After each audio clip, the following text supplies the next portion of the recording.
We own. How we doing? Welcome to the Sunday live stream. This week we're gonna be talking about Battle Angel Alita, and basically we're gonna get into that. We're gonna have a little fun with this. Try to get out of here in an hour and a half, maybe a little bit more.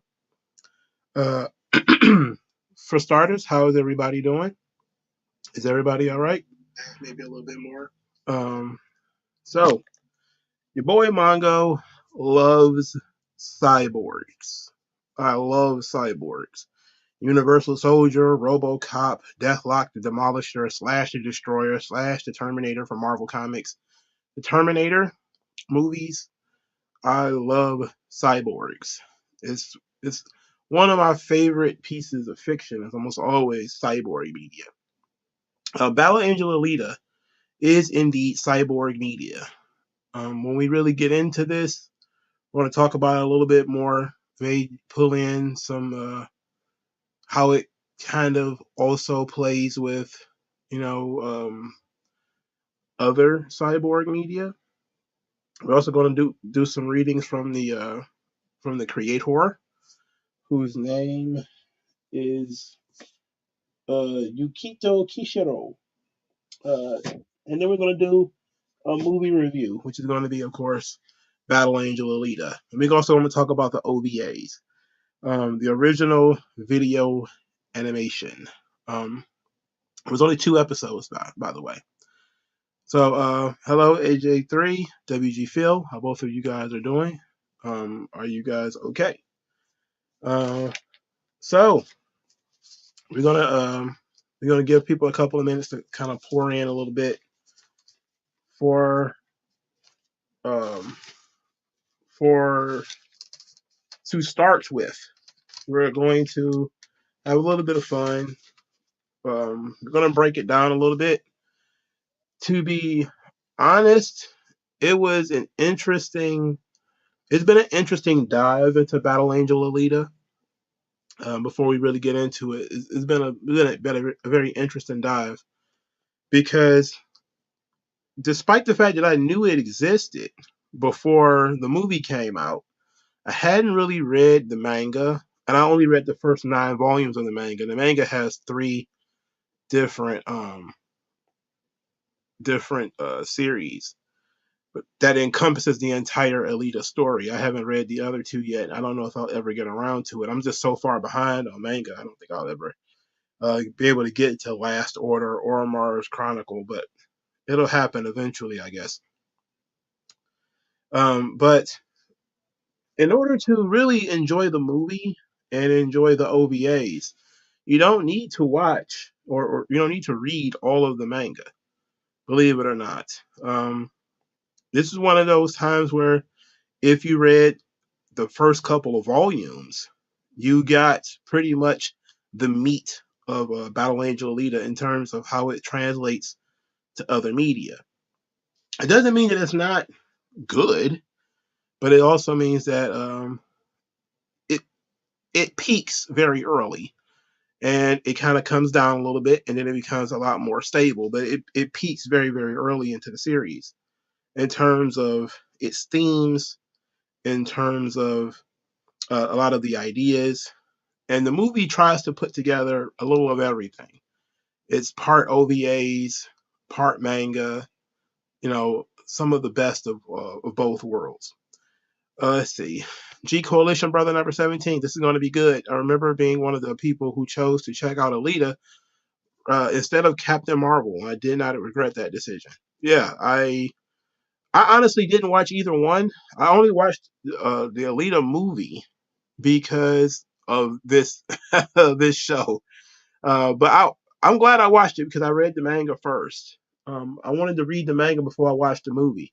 Once I realized, because I had seen the OVAs before, this is one of those times where, you know, uh, being a youngin, I actually came across some of the the animated series first, and it's pretty funny because it's not really something that you should have gotten into because it's not very well known. It's like it's not everywhere, but it's still it's still pretty good. And that's really what made me aware of Battle Angel Alita. Is I have watched the OVAs before, so I knew it when the movie was coming out. I kind of figured what it was, but I hadn't seen it in so long that I was just kind of on the fence. I had no interest in watching at all Captain Marvel. I wasn't going to watch that. I wasn't going to watch that. Okay, so let's gonna start with the artist interview. One of the artist interviews. His name is Yukito Kishiro, and he is the creator of Gundam, which is the Japanese name of Battle Angel Alita. It's spelled Gunnm. The best we could do is pronounce it Gundam. So it says Yukito Kishiro was born in 1967 in Tokyo. His debut as a popular manga artist came in 1984 when his work Kikai won the Best Newcomer Manga Artist Award, sponsored by Weekly Shonen Sunday magazine.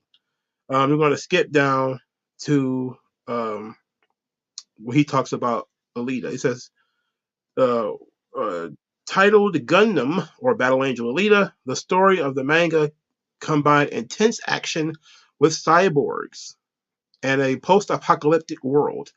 On the serious side, Kishiro touched on topics and his stories that our own world may face in the very near future as the line between man and machine blur. A portion of the Gundam story was adapted to OAV or OVAs in 1993 and later became one of the first anime VHS releases from ADV Films. Likewise, the comic version was picked up very early. In the 1990s, it began serializing the Battle Angel Alita in English from Viz. I remember seeing these. I used to see the Battle Angel Alita comics in like dollar bins when I first started buying comic books. I would always go to the dollar bin and I would see Alita floppies in there. I also see Dirty Pair. You also see them a lot in there too.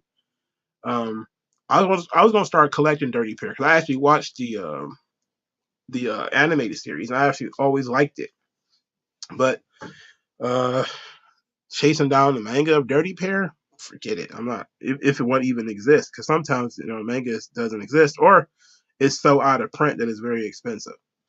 Um, so let's see. This interview is from I don't know what the date is. I'm not sure what the date is. Um, oh, it's 2005. Okay, so this there was another interview that he had done. It was actually from 1993. That's the one I want to use first because he kind of explains why he didn't really care about the OVAs, and that's something I actually wanted to talk a little bit more about. Um, this is 2005. Where's the one from? Uh, I had it all loaded up and everything, and then it look at me.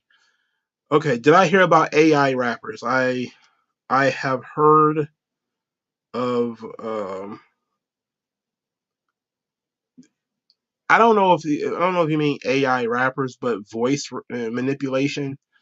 Like there's a version of Niggas in Paris that has Biggie and Tupac, and it's very annoying. I can tell you that much. It's I want it burned with fire. That's that's absolutely what I want. Okay, so I have it. This is a long interview with Yukito Kishiro, and he's talking about Gundam. Now he's inspired. He says, "quote Has it?" They asked him a question. Was it always your ambition to be a manga artist? He says, "quote I've been drawing manga since before I can remember, but it wasn't until high school that I started to ink my work seriously. I've always liked mecha, Mobile Suit Gundam, and had an incredible effect on me, and my art has been affected by it for years. I couldn't draw people, but I could draw mecha. That's why I used to avoid the problem by drawing monsters instead of people. My monsters spoke and walked like people. They just happened to be monsters. Eventually, it dawned on me that it would be pretty hard to make it as a manga artist if all I ever drew were stories set in reptilian worlds. So in high school, I started to concentrate on drawing the human form. Um, and he says fully realized characters were a big influence. Rumiko Takahashi's also been big influence on me. Rumiko Takahashi, the name sounds familiar. I think that's the artist for Inuyasha. Let me take a look. Um, it sounds. I remember seeing that name before. Rumiko Takahashi, and I was correct. Nope, it's Urusei Yatsura. Okay, I knew it was. I knew I knew the name. I couldn't remember what she had actually drawn. Oh, she did draw Inuyasha. Okay, so there we go. Yeah, I nailed it. Nailed it. My nerd card stays intact. So he talks about Gundam being a very big influence on him. A lot of people really loved like Mobile Suit Gundam, and it was big in the United States for a while. Like it was up there with Dragon Ball for a little bit. I remember shows in the middle of the day being like three different Gundam series running at the same time Dragon Ball was running. So it was pretty wild, you know. So Gundam being a an inspiration was pretty good. All right. So he talks about his work going through, and he finally starts to talking about the creation of Battle Angel Alita. Says the best thing to come out of those honorable mentions was that I began working as an editor at Shueisha to approve my only long story at the time, Remake. I really sweated over that one, drawing and redrawing pages that was never published. Near the end of 1990, I was asked to draw a story for a special manga compilation. Shueisha planned to publish in the fall. The editors at Shueisha had liked the female cyborg police officer in Remake, and so they suggested I use her. Her name was Gally. That is the Japanese name of Alita, by the way. Her name is Gally in like the OVAs and stuff. So if you ever go and watch like Battle Angel Alita OVAs, she would be called Gally in that because that's her Japanese name. It says, of course, the Gally in Remeka was completely different from the Gally in Gundam, but that's how she was born. So he starts talking about developing the story. He says, usually when I start a story, I tend to work on the plot and the theme first. Typically, my characters are developed later. The time I was trying to draw something based on one character from a 45-page story. The story itself was pretty run of the mill, actually. In the future, it's the corporations who see to the arrest and detainment of criminals. Like I said, nothing out of the ordinary. And this is the factory that comes out of Battle Angel Alita. There are no police in that universe. It's a system of bounty hunters who are paid to capture criminals, similar to um, the American before we had a proliferation of the police in the United States. We had essentially bounty hunters. You probably remember this was slave patrols that people say talk so much about. Slave patrols were not really police officers; they were essentially bounty hunters. And bounty hunting has always been a pretty decent way to make money, especially in small towns with limited police forces, and a lot of westerns. You watch a lot of the old Clint Eastwood westerns, like uh, A Fistful of Dollars, A Few Dollars More. You will see that bounty hunters are pretty big in like old westerns as a way of keeping the peace and maintaining order and punishing criminals and stuff like that. He just attached it to corporations. So instead of the government paying you to go out and hunt some outlaw who robbed the bank, it would be a giant corporation that would pay you for going out hunting these guys and bringing them back. And that's a central theme in Battle Angel Alita. He continues, around November, I was contacted by the same editor about making Gundam into a serial. At first, I couldn't believe it was serious, but I went ahead and wrote the script for the first installment anyway. The settings in my short story weren't enough for a potentially long-running serial, so I brainstormed for a while, and that's when I came up with the idea of Zalem, or Tiferes in the US version. It's called Zalem in the OVAs. It's also called Zalem in the manga. Tiferes, I don't know where that came from. I honestly have never actually heard it, heard that term used. Um, it's called Zalem or Zalem in pretty much every form of media that I've consumed. Since I had no idea what kind of future, if any, the story had, so I drew Gundam in a way that it could be more fully developed later. Um, so at this point, at this interview, he had been working on Gundam for 2.5 years. And he's asked about the world of Gundam. He says, I grew up in a place where a forest had been cleared and only a few houses stood. My father was an eccentric who was into dune buggies. He was always digging around at the junkyard looking for parts he could use. He used to take me with him sometimes. I still like spending time at the junkyard. I'm sure most people don't feel that way, but I was always happy to spend time along there. Sure, I liked being alone anyway, but there was also something comfortable about being alone with the wreckage of things people had abandoned. I guess on the opposite extreme of this is the very real terror I feel when confronted by a brand new, shiny car. I honestly get the feeling that it's consciously trying to run me down. Old cars, though, they're different. I truly believe there's a kind of nostalgic comfort about being cradled inside the empty shell of an old car. Now, this is a very interesting statement that he made here that his father used to take him to the junkyard and he would root through the trash because that's the opening scene of Battle Angel Alita is Dr. Ido in the scrapyard rooting through the trash, and that's when he actually finds Alita. Now, that should tell you right there. And then it also makes a lot of sense, too, that he used to do this with his father. And this is the role that Ido plays in the series, that he's essentially Alita's father. So it's a very interesting thing how that kind of ties together, right? Um, well, he's her father figure, as we talk about her a little bit later. She doesn't really she views him as a father figure, but she also views him mostly as somebody to rebel against. And he's asked about cyborgs. He says, yes, the cyborgs. My relationship with them dates back to the toys of my childhood. I remember this G.I. Joe type figure manufactured by Takara. It was called Cyborg 1. It was made of clear plastic. The internal mechanisms were easily visible, and its limbs were removable. You could attach different gears and parts in their place. I love that toy.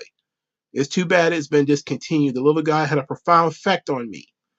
I guess that's why I feel so strongly that cyborgs should always have detachable limbs. And he says that's why Galley comes from the junkyard. He says, I think that's the basis of it. That kind of imagery seems to come to me subconsciously. As far as Zalem, I'm not sure what it's supposed to actually signify. In some ways, I'm an anarchist. I hate a managed world. There's a certain part of me who thinks that the world of Mad Max would be a fun place to live. Now, this is an interesting statement because when you watch the movie, it's a lot more like a city or a town. But when you read the comics, and even sometimes in the OVAs, the scrapyard is essentially a post-apocalyptic world where there is no government and there is not a lot of uh, organized institutions. Right? There are no shops really, because there's no police. So there's no really. How could you have like private property with no police? Like so. Who's going to protect your investment in that situation? We can go down that road, which is, just something to discuss. But it's that was a stark difference for me when I watched the movie because I had never seen it before, and I said to myself, when you when you read the manga, the world of Battle Angel Alita is very much post-apocalyptic, a very world that's left in the dustbin. It's literally the garbage from Zalem. So there's no big city there, but they still do have some institutions because they kind of have to, especially for parts of the story to continue. But there's like large swaths of nothing, like desert and lost stuff. The G Coalition brother says Gali is apparently short for Galatea, who is, I think, some sort of classical goddess. Um, yes, it sounds like it would be, wouldn't it? Um, I could Google Galatea. I think it's probably Greek if we look at it, you know. But it seems I don't know why he would choose that name though. Galatea, yes, it is Greek. She is she's not a goddess though. It is she who is milk white. Is a name popularly applied to the statue carved of ivory by Pygmalion, which then came to life in Greek mythology. The name usually alludes to that story. Ah, so this makes perfect sense then. If you ever seen the story of Pygmalion, it's basically the guy who falls in love with like a wax statue or whatever, and then she comes to life. And this kind of is another thing of, you know, Ido, who, you know, loves Alita, almost like Pinocchio, you know, where instead of magic gives Pinocchio life, in Battle Angel Alita, it is Ido's scientific work that brings life back to Alita. This is from Wikipedia, since the G Coalition brother brought it up. It says Galatea has become so firmly associated with Pygmalion statue as to seem antique. Its used to connection with Pygmalion originated with the post-classical writer.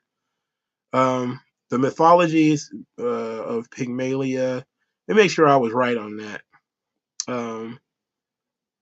Let's see. I don't have time to read all of this right now. Okay, I don't have time to read all this now, but I think I was right about what Pygmalion put with all that stuff is. Okay, G Coalition brother has another comment. Also, I read that the manga actually did a pretty cool thing where they flipped the Alita and Gali names between versions in an alternate reality arc. So both names are actually canon. Now, it may be later in the series, because in the 9 volumes, she's almost called Alita throughout the entire thing. But it's possible that maybe in last order, or maybe that was her name before, you know, because a big part of the plot is Alita doesn't know who she really is. And Alita is the name she's given by Ido. So it's entirely possible that later in the series, when they really reveal who and what she was, that her real name is Gali. It's entirely possible that both names could be canon. Having not read the entirety of the series, it's kind of hard for me to. And to be quite honest, I didn't know that there was more parts to it until I bought issue 9 already and saw the end and was like, "There's more to this," and I was like, "Oh boy, oh boy." I don't know about that. Okay. Kishiro continues. Urbanites of the modern world are a lot of like cyborgs. You know, they become immediately incapacitated when you cut off their juice. Isn't that what being a cyborg is all about? From an ideological point of view, I'm against the idea of cyborgs, but I guess the world's come too far for token resistance and half-hearted pleas against technology. In Gundam, what I try to do is focus on the benefits of scientific advancement, rather than making some sort of political statement. Huh, how about that? He wants to look at the benefits of technological advancement. And you see this quite a bit too. Yes, there's going to be some spoilers here, but this series is 30 years old. I mean, come on. You see a lot that characters are killed in the series and essentially reborn because of technological advancement. You know, you have to be killed. Like your brain has to actually be damaged in the series, because that's when you're a cyborg, it is your brain into a different body. So as long as your brain is intact, you can live essentially forever as a machine. So what you'll see is that there are characters who've been around for a very long time. You have characters who are very protective of their brains. But it's a lot about, you know, Ido, one of his jobs is rebuilding people's limbs, giving them new bodies. You know, that's how he, you know, is pretty well known in this little part of the scrapyard that he's from, is that he's known as he's a doctor. You know, he helps people. So that sort of thing, him focusing on that, I think is very good. Now, of course, you know, it goes both ways, because sometimes you do some tremendous damage to a villain, like a Zapan or something like that, or Zappin. And, you know, the guy fucking comes back because you didn't really kill him, because you didn't like put a spear through his brain or anything like that. Later, he says, if the series isn't canceled, I'd like to take my story to Salem and then do a space story. And even though I don't have the particulars, yes, I like to reveal Galley's origin in the grand finale. So that seems to be what actually happens. So he talks about the OVAs, about how he was focused on the series and wasn't really focused on the OVAs. And he says, well, during the storyboards, I say things like this part is bad and fix this, but it never did get changed. Later, after I'd given up all hope, I saw the finished video and thought to myself, whoa, it's moving. Whoa, it's in color. And then I thought they did a pretty good job. And then he just kind of abandoned it. Like, he didn't really care. He didn't really care. He was so focused on the manga, he didn't have time to really manage the series. Now, this is 1993, and he's talking about, he's asked about a Hollywood movie. And he, of course, would be very excited for a Hollywood movie. He says, it's my childhood dream, after all. I love to see the whole spectacle of Motorball be brought to life. I love to see those special effects. For the sake of a live action film, the overall plot could be set aside. The main character wouldn't have to necessarily be Galley. It would be okay with me to make something a little different than the manga version. I think it might be difficult to make the original Gundam the way I envision it in live action. There are several parts to the story, but I think the Motorball segment by itself could make a great movie. Now, of course, if you actually watched um, the movie, they incorporated a lot of Motorball in the movie. Um, a lot more Motorball than I probably would have liked, because that's my least favorite part of the story. I was not a fan of the Motorball segment. I know he seems very excited about it, but I was just kind of like, I got why Alita was doing the Motorball thing, but I was just kind of like, I just didn't really care about it. Felt very low stakes to me, but you know, he had fun with it. I think that's about it for this. Um, okay, well, he's asked this question. It says, now that Gundam is such a success, do you feel like you finally arrived? He says, well, my father never was a big believer in manga. He never seemed to think I could go pro. He'd say, if you're going to draw manga, draw something they'll like all over the world.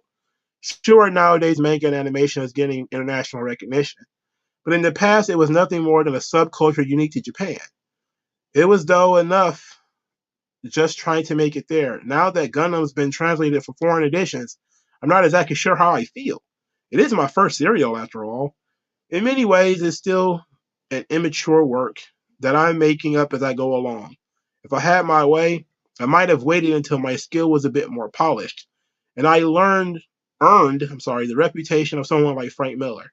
That way, people would come to me from overseas with attitude, with the attitude, let's go get that manga artist, Yukito Kishiro.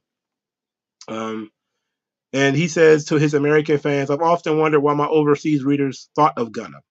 I'm not all that confident in my communication skills. Ever since I was little, I've fretted over whether people were understanding what I was saying or writing. I was a shy child, People are always complimenting me on my penmanship. I think it must be a symptom of my of my being high strung. I like to talk with my fans about how I communicate with them if I ever get the chance to go overseas and visit. And he did eventually come to the United States to see Battle Angel Alita, the movie, and he was very excited about it. I mean, he was very excited.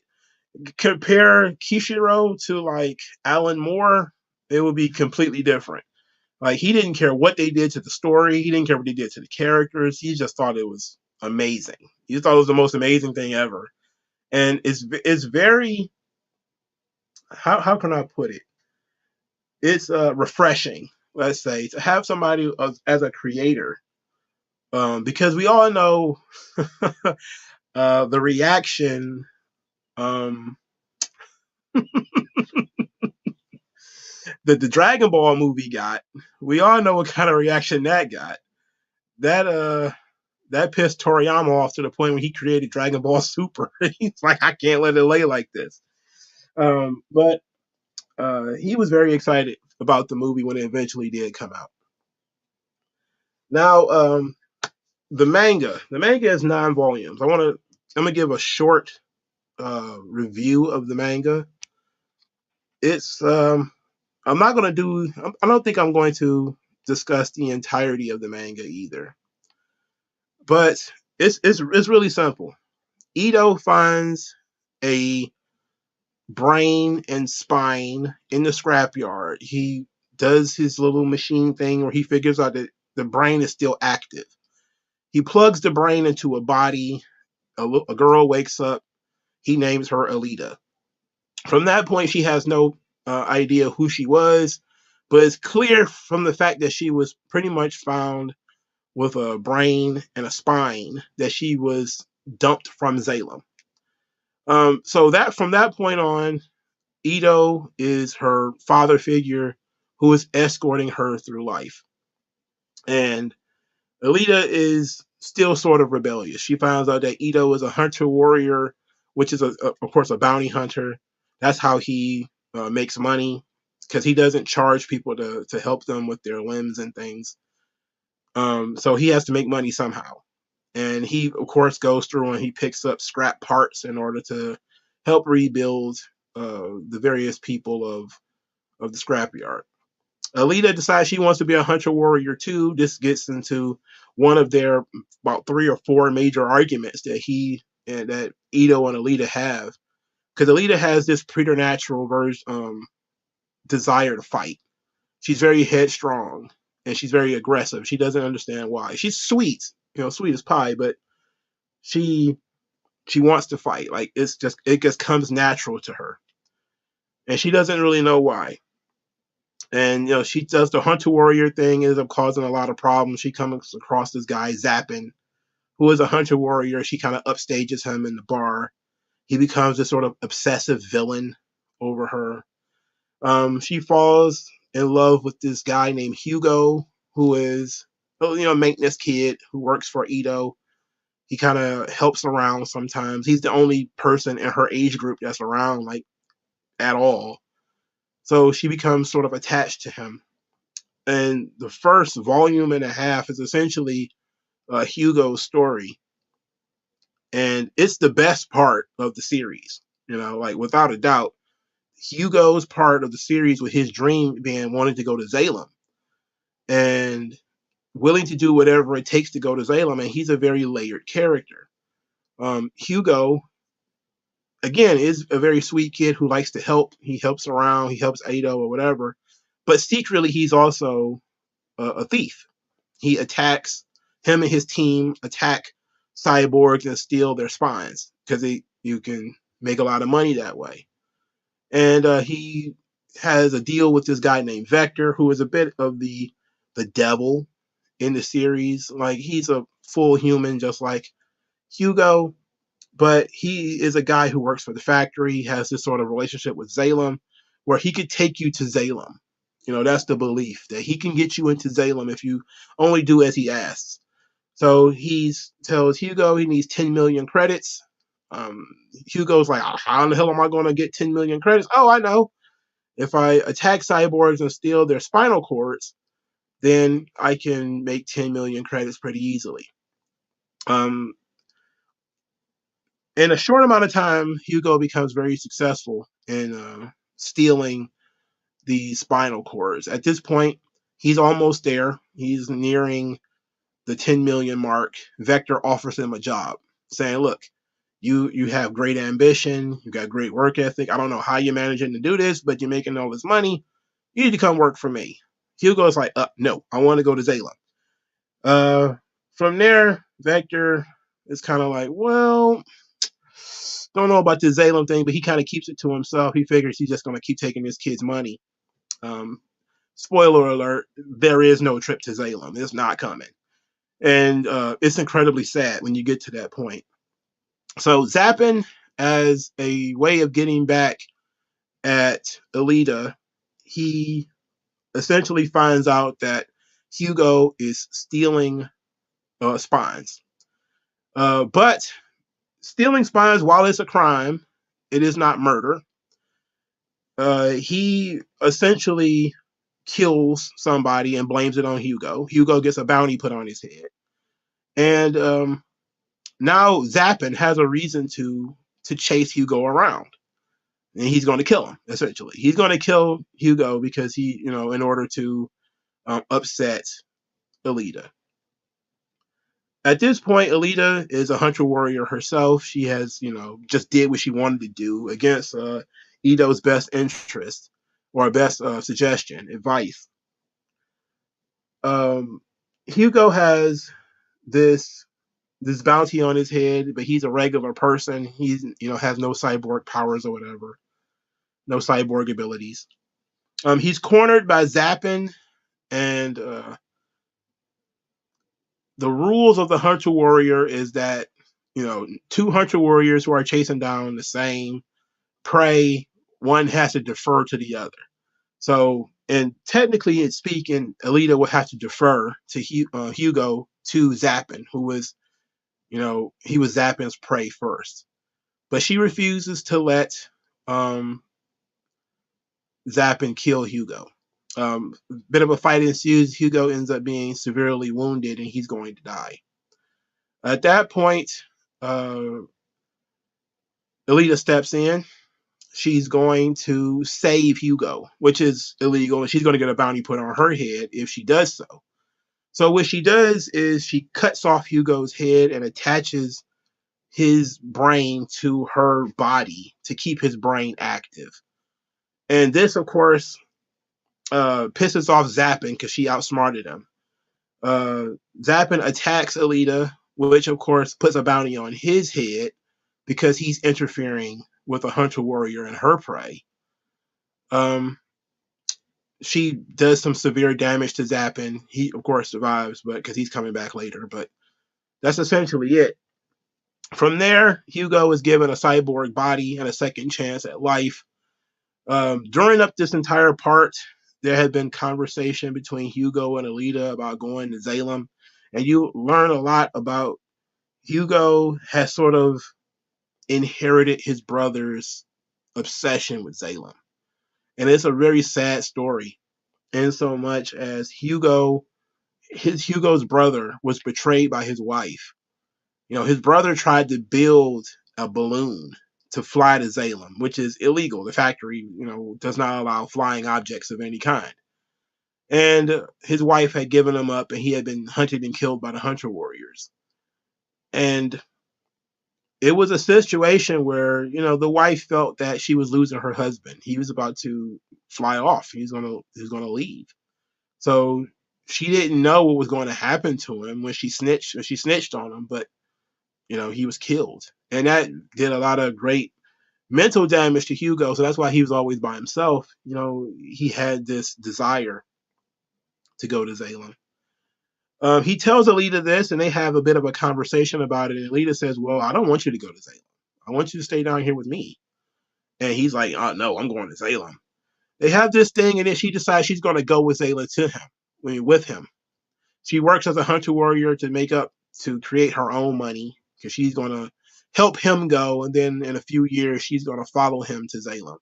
This is when they figure out that Vector was lying to them, that there was no trip to Salem. But the only way you get to Salem from the scrapyard is in pieces. You find out that Vector is selling organs to to the people of Salem, selling eyeballs, brains, etc. And Hugo is so despondent, he tries to climb the tunnels that are above the scrapyard, and he tries to run to Salem on the top of the tunnel, only to figure out that there is like sort of an anti rat spiral, that they call it. It's like a little device that slides down the thing and it chops up whatever's in the way.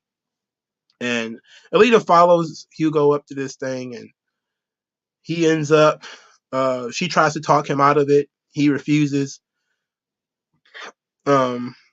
He ends up getting distracted, and the thing tears him apart. So his brand new cyborg body is ripped to shreds. And he eventually kind of falls over to the side, and she never sees him again. And that's the Frieza saga of Battle Angel Alita in terms of Hugo's death. A lot of people like Dragon Ball is great right here up to Frieza. It's the same thing with Battle Angel Alita. Like, it's fantastic up to this point. Then it kind of comes down a little bit, and it kind of stays pretty good, but it never gets that good again. So the manga from that point is Alita suffering a lot of personal tragedies.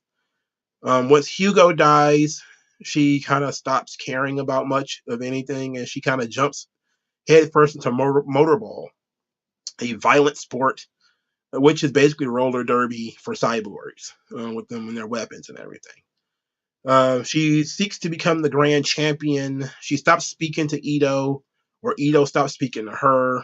They're having problems. Ito starts really working with the champion of the Motorball League. Then he ends up dying. By he, I mean the champion of the Motorball League. He ends up dying before Alita could really have a straight up match with him. From there, she goes back to being a hunter warrior. She fights Zappin, who returns. There is a lot of stuff with her being. She of course then starts working as an agent of Salem, um, where she basically becomes a bounty hunter on behalf of Salem. This is a very important part of the story because this is the last arc for Alita.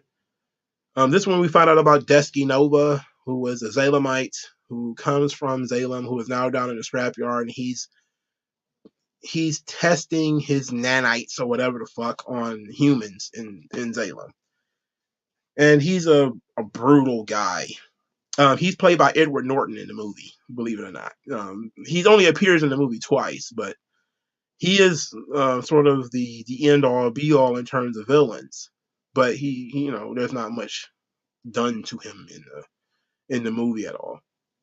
But there's a lot of no, there was a young lady. I forget what her name is, but she plays Alita. I'll go to there when I get to the movie. But essentially, what ends up happening is Zalem, they start creating false Alitas. They start creating these because she is too rebellious and too uncontrollable for them. And so she starts being difficult, and they just create more perfect versions where they can versions who have like mirrored her brain and stuff like this. And that's kind of the last arc.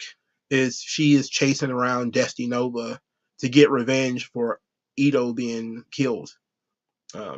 He was killed off panel, but um, it was pretty fucked up, and it was a very sad situation. Like there's a lot of really sad situations in the comic. She faces a lot of personal tragedy. Um, the saddest part of the comic, really, outside of Hugo dying, is when Alita finds Ito and she finds him alive.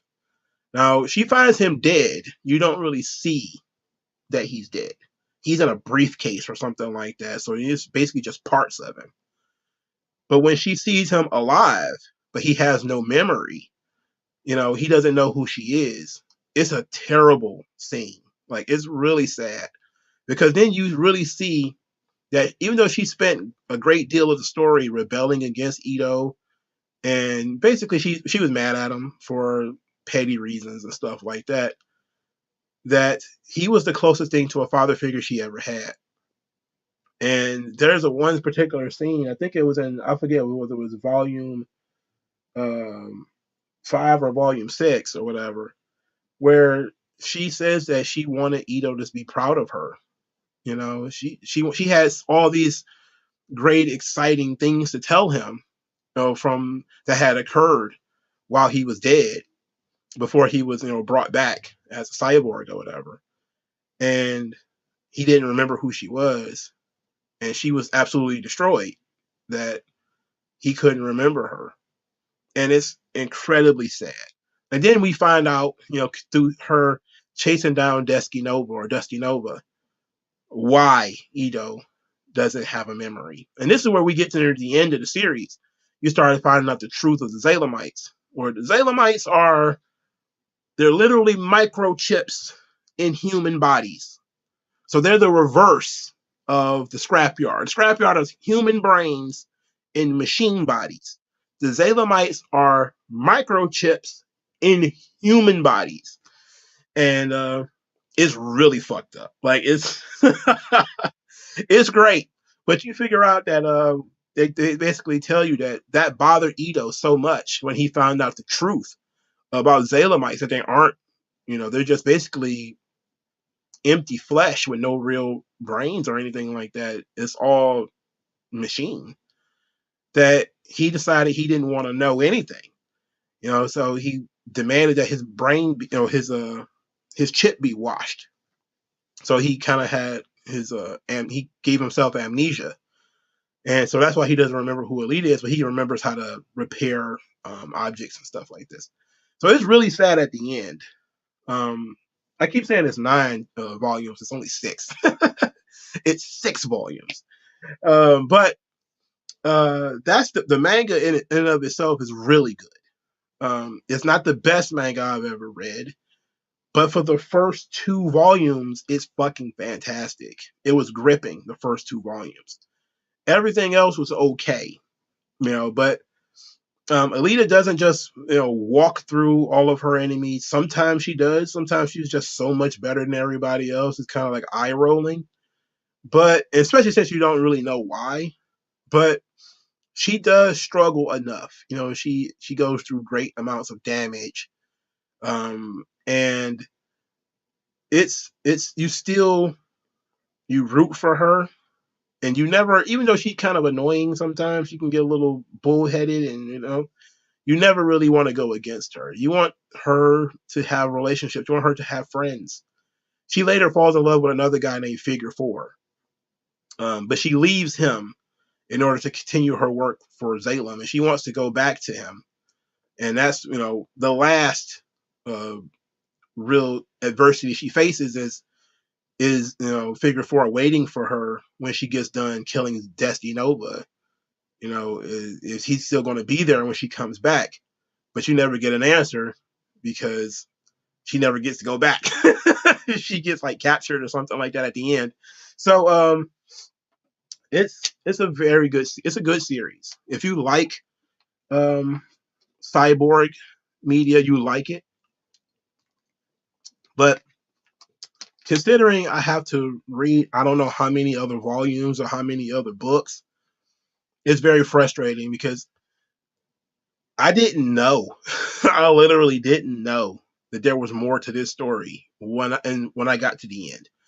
When I got to the last couple of pages, I was like, this doesn't like it's wrapping up.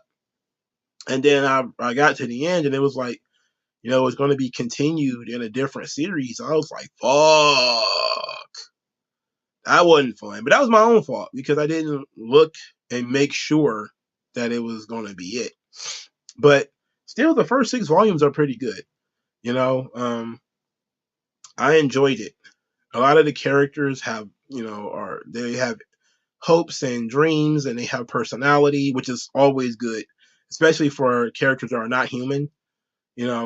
Managing to still have human emotions in these characters, human motivations in these characters, things that matter to them, people that matter to them, all that stuff is still very good.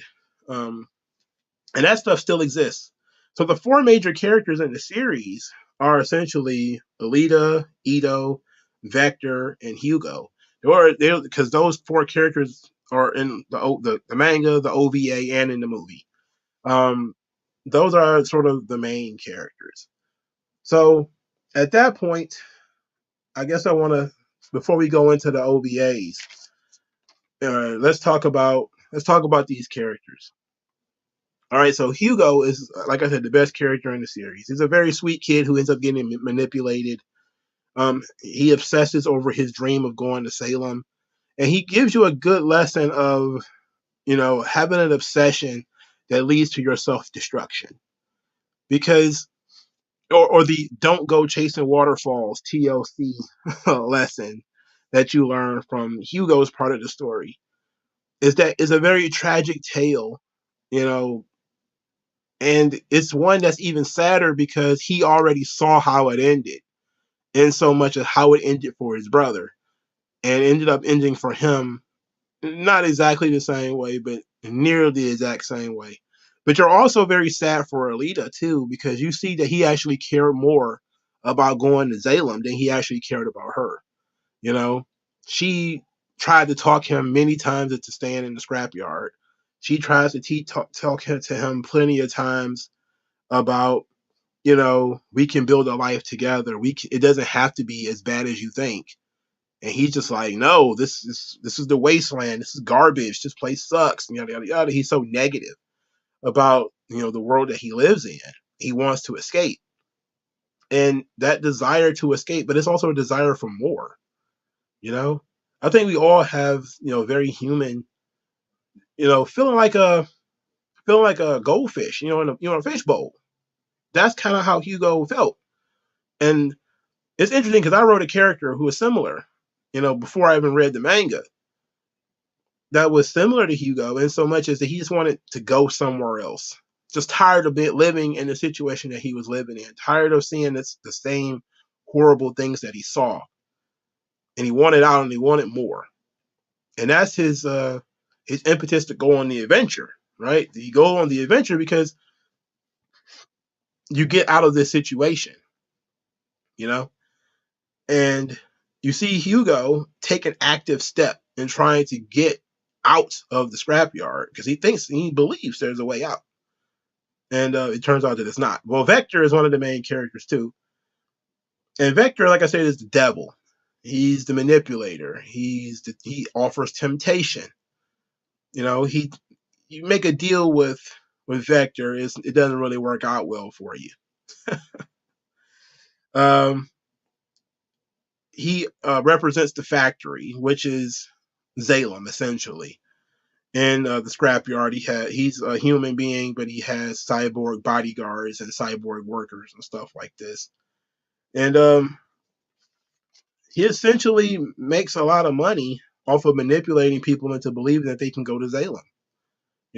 Hugo isn't the only person that he's ripping off. Now, Sharon, if you are thinking about that name, that person does not exist in the manga. She is in the OVA and she is in the movie, but she is not in the manga. But I think adding that character really showed how horrible Vector really is, though. He's incredibly greedy. He's not particularly violent, though, but he is incredibly greedy, driven by money and power. And his connections give him power over people. So that's very important. Ito, of course, like I said, is the father figure to Alita. He's the patriarch. He is sort of somebody who actually legitimately cares for Alita. He named her, who gave her the body.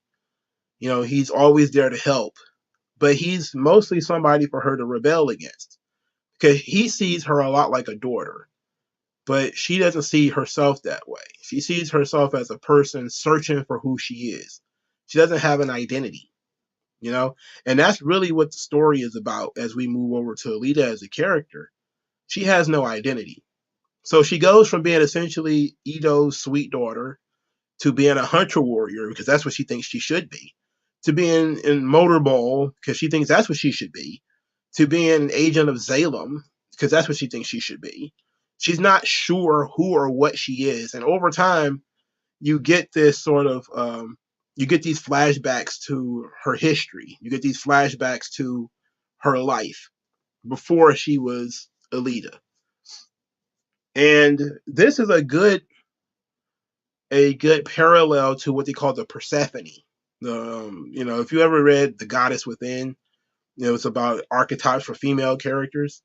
The Persephone is a young woman, sometimes called the Virgin, where she's not entirely sure who or what she is. And she's often victimized, like in the Persephone I call it archetype, but the Persephone myth, that she's taken, kidnapped by Hades and taken to Hades and raped and turned and brainwashed or whatever. And she becomes queen of the underworld. And so the Persephone is basically the young woman who doesn't really have full grasp of her identity.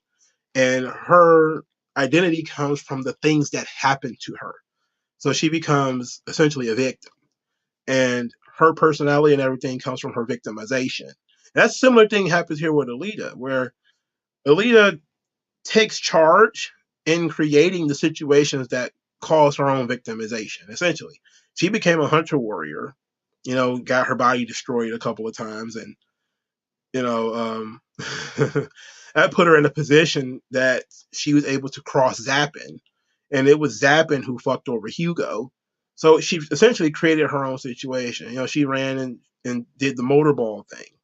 The motorball thing led to her and Ito not speaking, and Ito actually working against her for a short time. It wasn't like he was doing it on purpose. He was just kind of, trying to help the champion who was like really, really old and his brain was kind of screwed up and everything.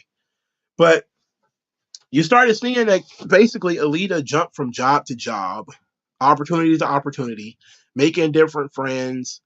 And in doing so, most of the time she would lose the friends that she made in the previous chapter or the previous arc, which is, an interesting way of not having to deal with those characters anymore. From a writing perspective, if you just kill off or somehow leave those other characters, you don't have to deal with them anymore. So the first arc, which you can call the Hugo's arc, a lot of Hugo dies in that arc, so you don't have to deal with him anymore. Ito is still there, so you have to figure out what to do with him in the next arc, and you put him in a different place. But she meets new people, and then a lot of those people die at the end of the motorball arc, and then she meets new people, and I think she returns as a hunter warrior at that point.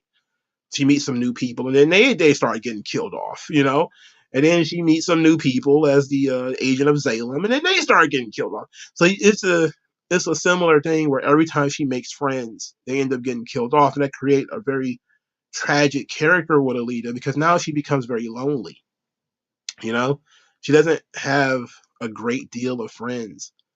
So it's a it's a very interesting way to utilize storytelling, but it keeps you engaged. At least I can say I didn't really care about the motorball characters, but watching them get killed off or whatever was very sad. It was kind of screwed up, but I didn't, I didn't like those characters. I didn't really care about them. But when she was an agent of Salem and her relationship with Figure Four and all that kind of stuff, it was very interesting and seeing what could possibly happen to them. And then in the final arc, where there is I'm trying to remember the name of this organization, where they're essentially a terrorist organization that was out to destroy Salem. They was going to create a giant cannon and shoot Salem. That was the plan. That's when you find out that Salem is Israel, and they have a giant dome that's invisible that you can't see that destroys things when you shoot giant cannons at it, just in case you might, right? Uh, which was hilarious. And the almighty power of Salem was actually a pretty funny thing too, because it shows how futile it all is. You know, these guys spent who knows how long building a giant cannon because they believe they could shoot Salem from the sky, only for it to be like, wom, wom, wom, wom, wom, wom, wom. Oh no, we got an anti-missile thing. Oh, you guys didn't know that, right? How could you know that? Because nobody ever shoots up there. So uh, you see her go through that arc too, and it's all a very good read. And there's a very good characters involved. Okay, now the OVAs. The OVAs came out in 1993. There's only two of them. Called Rusty Angel and Tears Sign. Rusty Angel essentially is volume one of Battle Angel Alita. Um, if you read volume one, this is essentially the animated version of volume one, and it's it's a very truncated version of it. But Ito finds Gally in the scrapyard, gives her the body. Um, there's a serial killer, as well as there's a spine thief. The serial killer is a part of the manga. It's just not an important part of the manga. It's basically just a way of showing, at first getting us to believe that Ito is the serial killer or that Hugo is the serial killer, but in reality, it's just like some kind of renegade, crazy cyborg who Alita ends up doing battle with. Um, At this point, you meet Hugo. She has a crush on him. He's believes that the scrapyard is nothing more than the dumping ground for Zalem. He says something to the effect of Zalem is a clean slate for the soul, which I think is a very important. That was a very good, very poetic line. I don't think that line actually exists in the manga. Maybe it does. Um, the OVAs and the movie introduce a character named Shirin. Now, in the movie, Shirin is Ito's ex-wife. In this OVA, Shirin is just another Zalemite who is on Earth in the scrapyard. And she and Ito have a problem because Ito doesn't want to go back to Zalem, but she does. She has a very aristocratic attitude where she thinks that scrapyard is disgusting. It sucks. She wants out.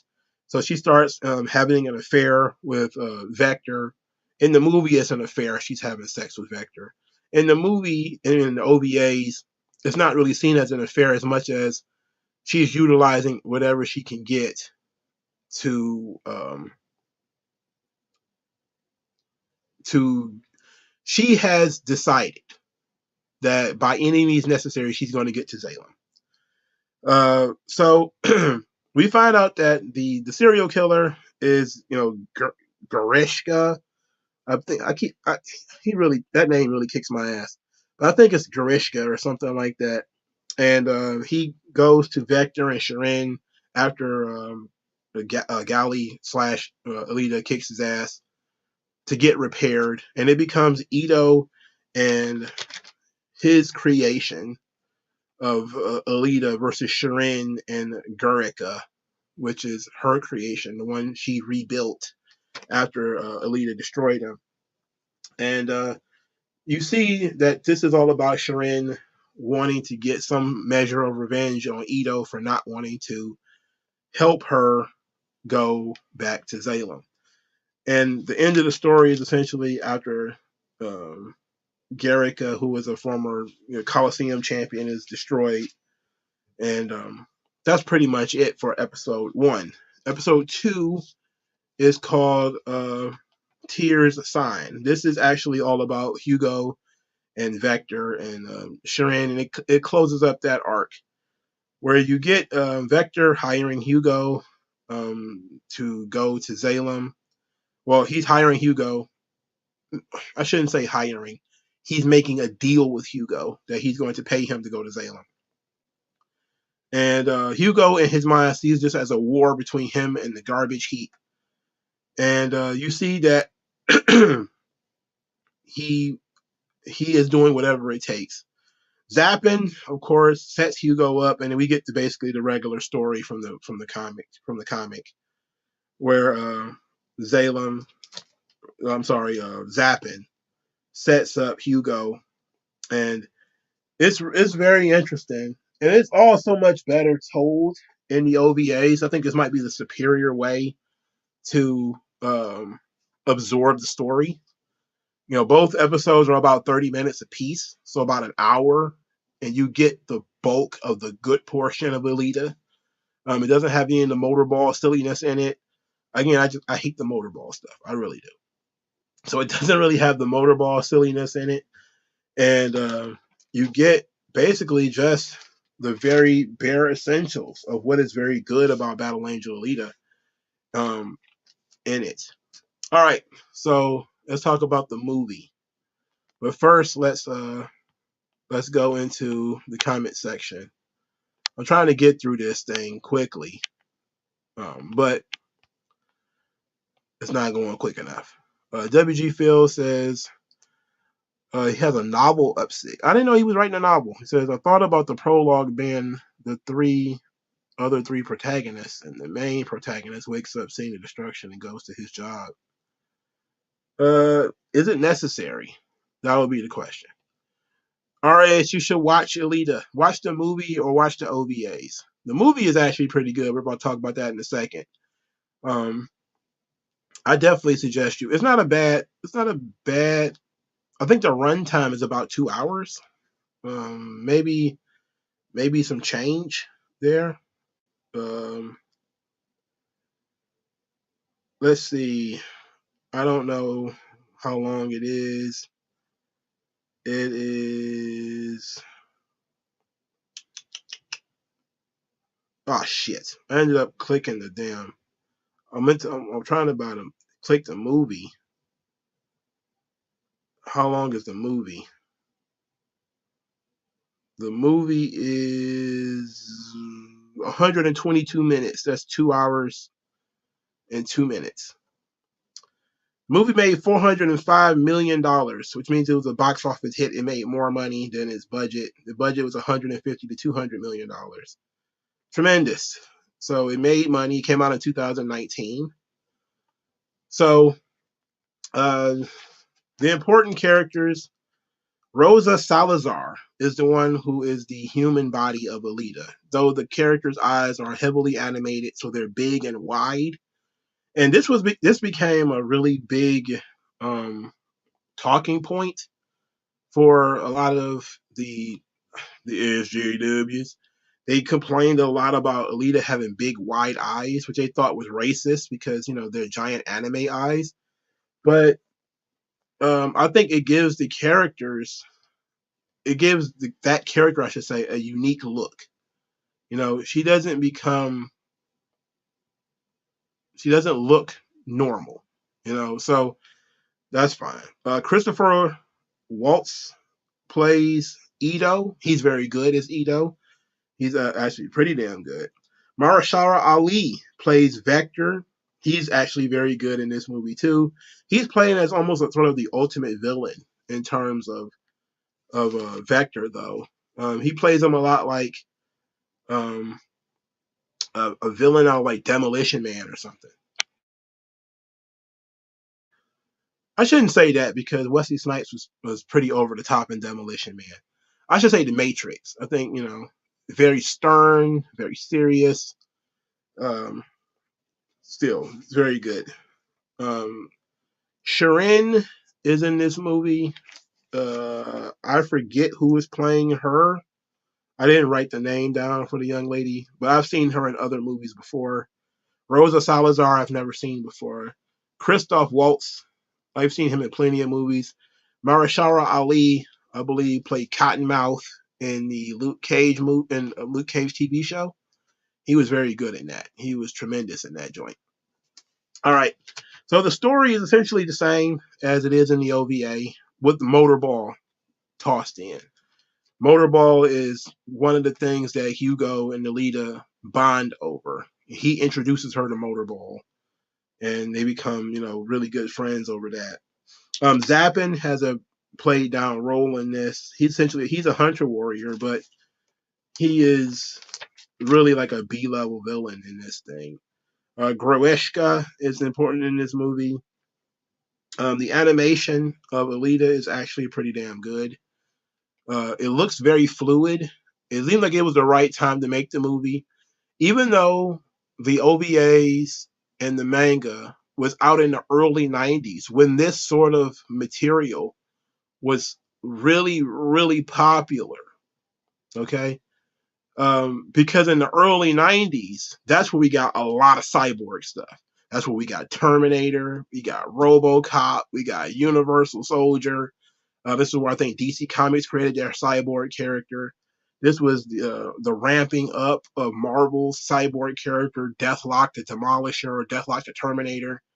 Where they had the book Souls of Cyberfolk. That was in like the early 90s. Um, so it was a great movie. It was a legitimate, fun way. I'm not going to go beat by beat because it's essentially the same as the OVAs with Motorball dumped in to stretch it out. The guy who plays Hugo, uh, he plays Hugo a lot more innocently in the movie than Hugo really is. Alita isn't as well. She is kind of as rebellious, but she's not as hard headed as she is in the manga.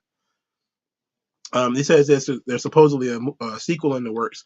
Well, yeah, I heard that.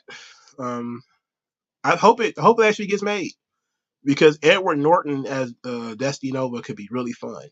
Edward Norton is tremendous, by the way. He's very good. The movie, shit. It was directed by Robert Rodriguez. Um, I forget what other movies he's done, but he did really good on this movie. I wrote down a couple of those, what else he's done and all this kind of stuff, but I can't find it, and it doesn't really matter anymore. Doesn't matter. But the movie is very good. I remember the cultural blah blah blah blah blah around it, similar to Mario and Sonic, where people were very concerned with the animation and how the character was going to be portrayed and all this kind of stuff. And when they saw it, they were so pleasantly surprised that it ended up becoming a culture war issue. So I remember that about it at the time. So many people were like, "Oh, Alita is kicking the ass of Marvel comics and DC comics or whatever, and make more manga movies." And I was like, okay. I just wasn't really a movie guy. I wasn't going to jump into it, but I'm glad I watched it. It was legitimate. It was legit. It was good, and it stuck. It stuck very close to the manga. Most of the characters were pretty much the same. He did Spy Kids and Machete. Ah, yes, Machete. I don't think I've ever. I don't think I finished that movie. I think I probably started it, but I don't think I finished it. And Spy Kids, I was far too old to watch that crap. But it was a very good movie for sure. You know, I think that if you like movies like Universal Soldier, RoboCop, Terminator, etc., you like it. I love that. I love those movies, man. I love Cyborgs. I'm 100% all in on it. Matter of fact, dog, I may do a RoboCop movie watch next week. You know, I think that might be fun. Because RoboCop is just one of those movies I can sit down and watch it whenever. Universal Soldier, I probably wouldn't be able to get anybody on that one. The Jean-Claude Van Damme, Universal Soldier, that was also fun. It went under the radar. A lot of people kind of slept on that. Now the Universal Soldier franchise, maybe no, but that first movie was actually pretty good. It wasn't RoboCop, but it was pretty fucking good. A lot of people don't know about Deathlock the Demolisher, or Deathlock the Terminator. This is a Marvel Comics character that was created, I think, in the 70s. You probably know of DC Comics Cyborg character. He actually predates Cyborg. He was created in like the 70s or something like that.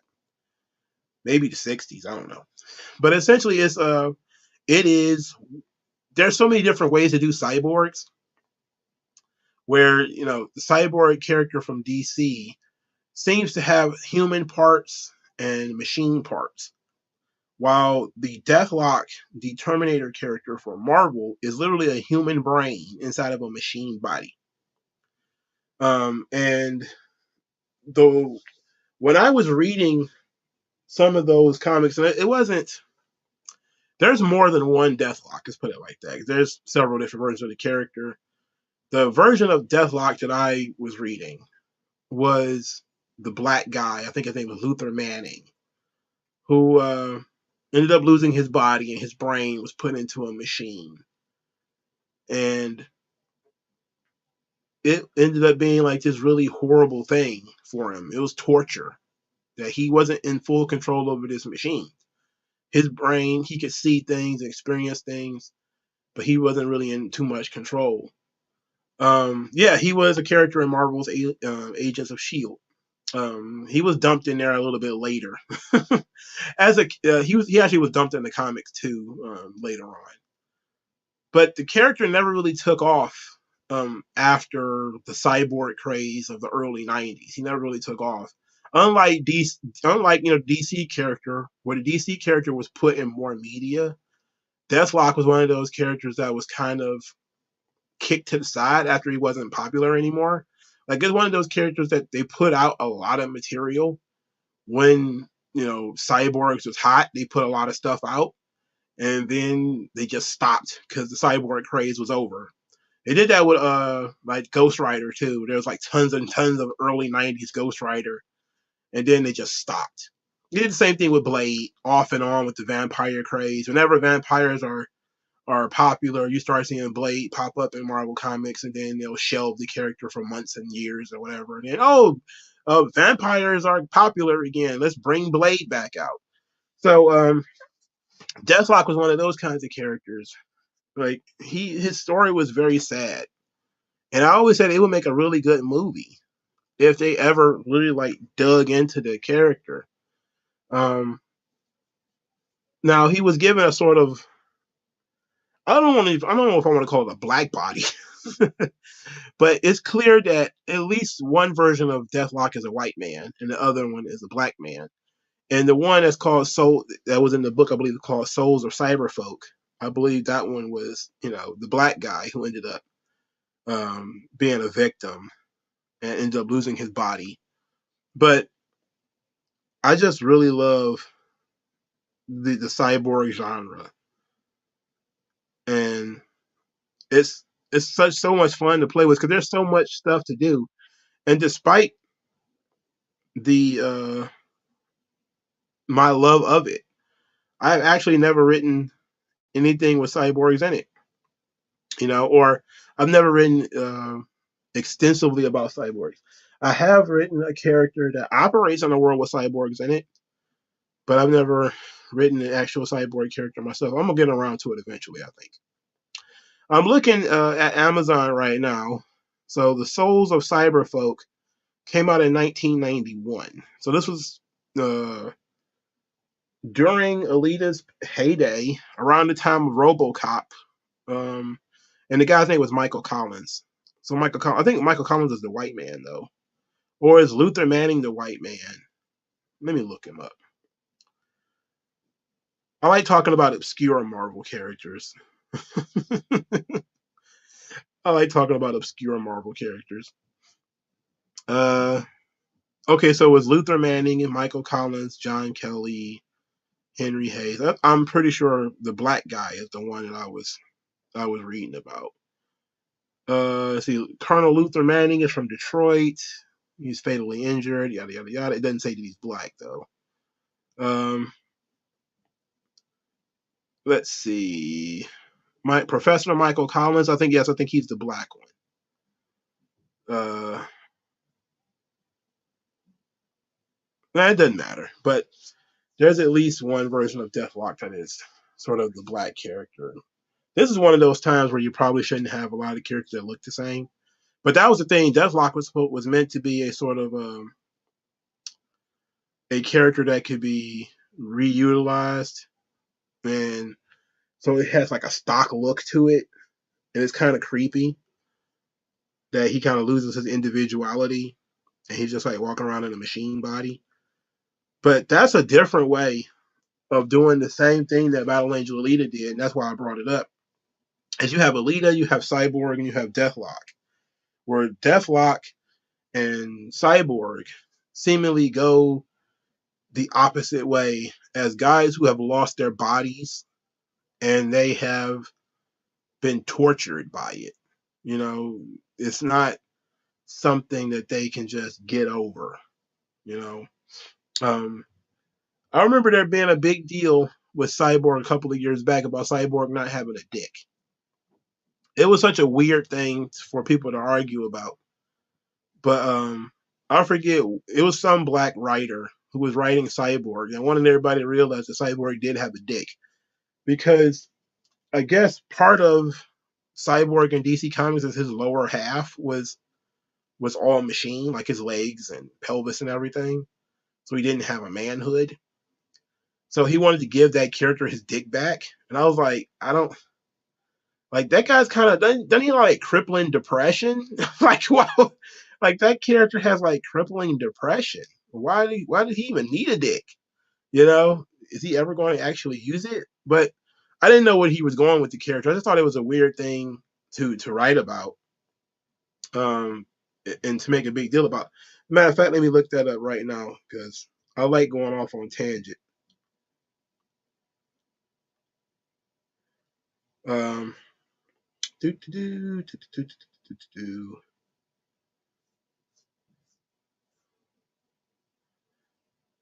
Uh, yeah. So I looked at so it was called the remasculation of Cyborg, and this is from Comics Alliance. It says the recent free 8-page preview for DC Comics' upcoming Cyborg series by David F. Walker and Evan Reese revealed a significant change for the title character Victor Stone. After having his cybernetic arm severed and his life ended by rampaging monsters, the three-quarters mechanical came back to life with new, more human-looking limbs.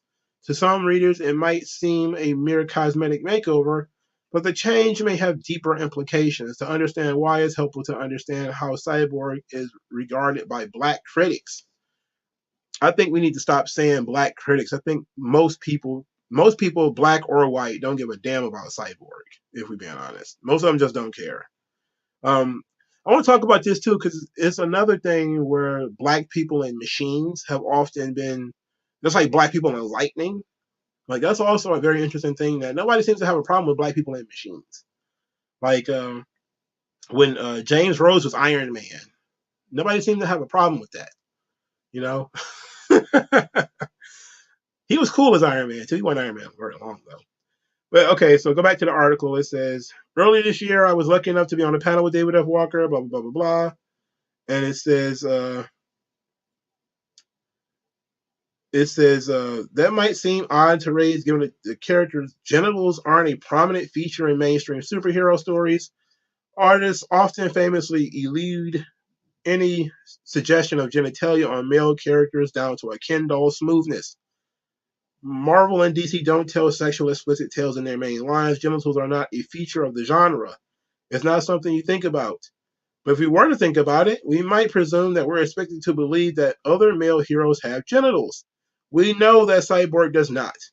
And there are people for whom this distinction does matter, with Walker among them. This guy got a job writing a comic book and he was obsessed with the character's dick. No wonder this damn book is all in the dollar bins of every comic because he was obsessed with the character's dick. All right, it says Cyborg isn't just an emasculated man, but an emasculated Black man. And as one of comics' higher profile Black superheroes, starring in his own movie in distant 2020. What? This was in 2015. Okay. Shit. It says the unspoken fact of his castration is demeaning. The racist narrative of a Black man as a sexual threat is served by the idea of a character who is rendered heroic in the same event that symbolically renders him sexually unthreatening. Okay. And then they put in, here's the weird thing. So they have to play both sides of the fence. So they put in brackets. Genitals do not define gender or sexual power, but they are often tied to an individual's relationship with their sexual, gender, or cultural identities. So it doesn't matter, not really, but it matters really because he's Black. So it's like, what? I think him losing his dick is part of the tragedy. Like he lost other parts of his body too. Like yes, his dick matters for sure. Your dick actually matters, but losing your fingers, losing your hand, losing your legs, all of this stuff matters. It all has a purpose. Okay, all of it. You were born with it for a reason. It all has a purpose. You know, um, and it gives him the same sort of emasculation, I guess you could say, that Barbara had when she was in a wheelchair, right? She was paralyzed from the waist down, which means that she got no sexual gratification. They continued to use her as a sexual character though, when she was having a sexual relationship with Dick Grayson at the time. But it really didn't show that she could enjoy sex as much, because she was paralyzed. Like, and and what about that? If we want to talk, a little bit about um, that sort of aspect about him being emasculated, it's like, yeah, I can agree that that occurred. How about we think about it in terms of how a paralyzed person might feel if they lost the use of their dick, they lost the use of their legs. They may feel, and should be about empowering them. And this is one of the things that you see from progressives where they fall on one issue politically and they don't look at things from both perspectives. They just look at it as, oh my God, the black man is not sexually threatening. We have to give him his dick back. It's like, okay, are you going to give him his legs back too? Why not just make him not cyborg? How about that? Like part of the story is in the tragedy of him losing his penis. It's the same thing with the Thing from the Fantastic Four. He's a giant rock monster, right? Am I wrong in saying this? He's a giant rock monster. Doctor Doom is encased in metal. Okay? It happens a lot when it comes to characters. They are damaged in irreparable ways. You know, you have to create ways in which they can be loved and loved without intercourse. It's a very interesting challenge to give to a writer. And it seems like this guy chose to avoid that challenge. And I say, unless you're going to write erotica or you'll give him a dildo, which you probably could do. You could have handled that situation right there with that. Give him a falsie or whatever. But why does it have to be that this is some big racism that needed to be fixed? I don't know. Let's continue the article because I'm interested in this now. Now that I talked it up. It says, writer Robert Jones, known online as Son of Baldwin, set out the problem of Cyborg's castration in a guest post for the blog The Middle Spaces, noting, this, to me, is the comic book version of the historical castrations that white supremacists often enacted against black men and whose sexuality, which they have exaggerated and demonized, they were enormously envious and frightened of. Jones asks Fantasy Cyborg is meant to represent, quote, sufficiently neutered, Cyborg as DC Comics' idea of a black character safe enough to be embraced by white people. Jones also laments that Cyborg, quote, will not suddenly grow a penis when Walker launches his series. What about the black characters in the DC universe that are not castrated? Like John Stewart, the Black Green Lantern. Does it, what about Black Lightning? He has a dick. Why is his dick his defining trait? This is the one black character who did not have a dick, and it's a pretty good reason why he didn't have a dick. It's not just like he was born without one, like the Flash, or Superman. Everybody was born with a dick except Cyborg. It's like, no, his body was destroyed. Like the tragedy of his body being destroyed means that he does not have the body he usually has. Like that's an important story to tell. His dick is a part of his body. That is a important piece to focus on. If you do want to talk about that, you can. But to say that this is some kind of comic book castration, as if he's the only one, again, he's not the only one. He's not the only character that doesn't have a dick, okay? There's plenty of machine characters that don't have dicks. There's plenty of characters who are, otherwise incapacitated, paralyzed, or whatever. They don't have dicks. I don't know why. They just, the thing is, white people feel like just because a black person complained about something, that is a valid complaint. Now, the bottom line is not every complaint somebody has is a valid complaint. Like if you literally have ever worked anywhere, you know what's a valid complaint and what's not. You know what's a petty, stupid complaint and what isn't. If you are a person who is serious about art, they would say to you, why doesn't this guy have a dick? And you would say, because his body got destroyed. He also doesn't have a left eye. He also doesn't have a regular human heart. He may have a damaged brain, or part of his brain is mechanical or whatever. There's certain things that he used to enjoy that he doesn't enjoy anymore. You could take away his taste buds, Maybe he can't eat like he used to. His mom, he used to love spaghetti, but now he's got, he can't eat because he doesn't have organs. So you taking that away from him too. You taking away his, part of his zest for life, which, having barbecue and whatever with his friends and his family. You taking that away from him.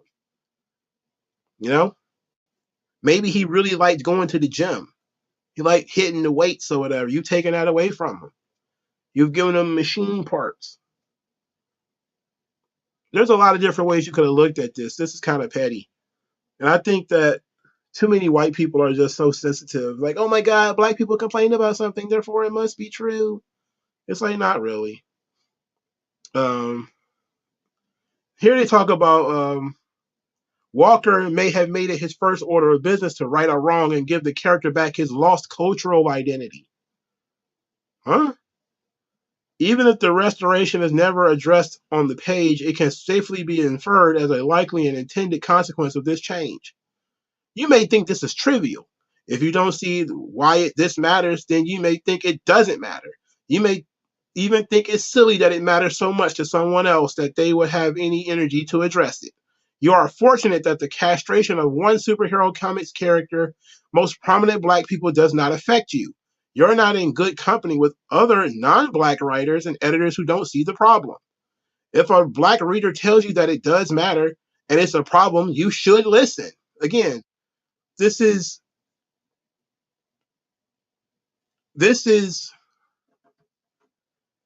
not not everything is worth arguing. Not every complaint is a valid complaint. Who gives a fuck what these people think? Okay? This thing, if they just want to see black people fucking, well, you had Static Shock, you got Black Lightning, you got Jon Stewart. You could create other black characters if that's all you was concerned about. But this black character is dealing with the destruction of his entire body. There's a lot of different things for us to talk about, right? His dick, of course, being among them. It could come up in a topic of conversation. You know, how can she love me? I don't even have a penis. I can't do anything with her. And then maybe he has to learn that relationships aren't always about sex. That sex is only part of a relationship. This is instead the writer and his obsession with sex. That my version of Cyborg got to get him some pussy, dog. I mean, his entire body except his dick is going to be destroyed. Like, what kind of situation would occur where everything except your dick is busted? And then you would still be, screwed up. You would still be screwed up. I don't know. Maybe this version of Cyborg is basically just Jax from Mortal Kombat. He got machine arms and that's it. It's like, I don't know. But to lecture people by saying if one person complains, then it's a valid complaint. It's like, not really. Not really, no. And here it continue. Audiences that don't see themselves well represented in media have excellent reason to scrutinize the detail and nuance of the few representations that do exist. What might seem a molehill in the crowded landscape of white heroes becomes a mountain on the featureless plane of black heroes. You could just create more black characters, if that's the case. But also you have to beg the question, how popular is Cyborg amongst black people? I guess if you ask black people, who's your favorite DC Comics character? How many people would say Cyborg? Next to none. Next to none. Almost nobody likes Cyborg. So not only are they not concerned, not bothered, not studying Cyborg at all, they're certainly not thinking about his dick. So, very weird conversation we're having here about this character's dick. But I just thought about it as I was talking about Cyborg characters. This is why we need black writers on black characters and minority voices on minority characters. No, not exclusively, not in either direction. White writers will continue to have their fingerprints on everything, and black writers and writers of every color, race, and ethnicity deserve the same opportunities. But if publishers want to reach a diverse audience, they need to bring in talent that can speak to those readers directly about experiences and understandings that might be shared between, say, a black character and a black audience. Hmm. Wow. It takes me back to the Thing from the Fantastic Four, right? Like, he's a giant rock monster. You felt bad for him because he was a giant rock monster. To a degree, you're going to say to yourself, man, what about his dick? Like, does he even have one? He's a giant rock monster.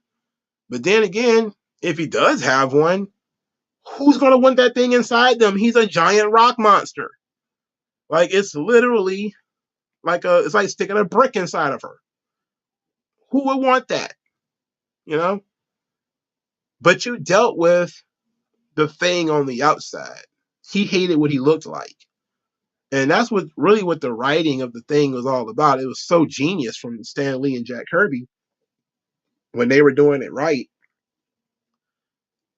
And here we got these writers that are super concerned about the dick of this character. You giving him a dick is not going to make him more popular. Okay, that's the thing. If you want to make him more popular, people don't really think too much about the dicks of characters. You know, literally, there's hundreds of millions of ways for you to tell a story that will never actually involve the character's dick. It's so weird. It's so weird. Maybe you ought to just have more black friends, and then you won't care so much what your one black friend is obsessed about in on this subject. The one black guy that you found to complain, my one black friend is upset. It's so weird that this was a debate 6 years ago, 7 years ago about this character's dick. It's so weird. All right, it's an hour and 30 minutes in. Unless you guys have got something, we can wrap it up here. What have you got to discuss? I was going to talk about Morgan Freeman and his dislike of Black History Month, but I realized it's April. I'm not doing that. Forget it. I just went into a whole thing about Cyborg's penis, and it's not even right.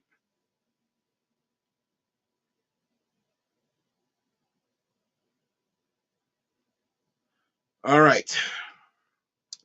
I guess I'll see you guys tomorrow. I got a video that will drop in the morning. Oh, what's my favorite Western movie? Um, I really don't have one. You know, I don't follow. I don't think I've watched enough westerns, but I I do like A Few Dollars More. I do like that one quite a bit. I do like Pale Rider. I thought that one was pretty good too. Um, Pale Rider is something else. Uh, The Good, the Bad, and the Ugly is okay. Tombstone, I guess, is a western. I like that too. The Unforgiven, that's also a pretty good western. I like that too. Wyatt Earp was fun. Watch Ombre with Paul Newman. Okay. Uh, since I'm about to stop this live stream a little early, maybe I'll watch it tonight. I'm probably going to sit back and create a cyborg character, one with a massive dong. So I don't want people to think about whether he's got a dick or not. Oh yeah, let's talk about the not the Teenage Mutant Ninja Turtles, but the Power Rangers movie. Um, they made a new Power Rangers movie. It was only an hour, but it was basically Zach and Billy return from. Yep, I did watch Mighty Morphin Power Rangers once and always. We're still here. We're not gone yet. Zach and Billy return, um, and Rita Repulsa returns as a robot or a mechanized version of Rita Repulsa, and it's essentially playing catch up. But I don't know how much time supposedly had passed. Now this whole thing ended up being a debacle because the Pink Ranger, I believe, is still alive, and she said she wasn't going to do the show, so she didn't do it. So what we had was essentially most of the other Power Rangers never taking their helmets off. So the Pink Ranger in the show never removes her helmet at all. But this movie was basically, I guess you could say it was a movie, right? It's an hour or a special. It was about Billy and Zach, you know, battling against Rita Repulsa one last time as Rita Repulsa goes around and collects the various Power Rangers. There are different types of Power Rangers at this point. Um, I guess it was supposed to be about all the different types of Power Rangers, and that's been like a real big issue with me when it comes to Power Rangers media. It's all about all the Power Rangers, like the Time Force and the Dino Squad or whatever the fuck they was calling them. I don't know nothing about any of those groups. All I know is Mighty Morphins. Okay, that's it. I didn't watch any. I barely watched Mighty Morphin. Like I watched Mighty Morphin up to the unveiling of the White Ranger, and then after that, I was kind of shrug on the Power Rangers. I didn't even finish the whole series. Power Rangers is fun, but it's not. It is part of my childhood, but it wasn't something that I was definitely all the way in. You know, I played the video game. I watched the first movie. I watched the second movie too. I think I did. Did I do a movie review in the second movie of the Power Rangers movie where they had the gay Blue Ranger, or was it the gay Black Ranger and the autistic Blue Ranger? It was one of the two. Where there was a Burger King Kids Club, where one of them was super autistic and the other one was gay, and it was real ridiculous. But the point of this, once and always, was that Trini, the Yellow Ranger, is killed in battle by Rita Repulsa, and her daughter wants revenge. And we figure out that the Power Rangers, it's not about revenge. It's about wanting to help others. And she has to learn that. She wants to be the next Yellow Ranger. But her morphing grid or whatever won't work um, without with that hate in her heart. So she has to basically learn how to release that hate before she can finally become the Yellow Ranger, and then ultimately avenge her mother. The acting is very poor, but it's typical Power Rangers acting, if we're being honest. Um, it was okay, I guess you could say. Eh, I would imagine it would be better for people who are super fans of the Power Rangers. For me, who's somebody who's kind of like a lapsed Power Rangers fan, it was all right. Um, I've read quite a few of the Power Rangers comics. I wouldn't say a lot, but the Ryan Perro Power Rangers comics, they're okay. Um, the Lord Dracon Ranger Slayer arc, I enjoyed that. I thought that was pretty good. That's the only part I really read. And I've been reading the Power Rangers Teenage Mutant Ninja Turtles because I love Teenage Mutant Ninja Turtles. I love Turtles. That's one of my favorite franchises. I'm sitting here with Batman Teenage Mutant Ninja Turtles 3 in my hand right now. Uh, I was about to walk off with this because I was about to end the stream, but I was going to walk off and finish this. But it said the 2017 one had a had Blue as a black autist and Trini as a Hispanic bisexual. Her last name is still Khan, like in the show. What an awful movie that was.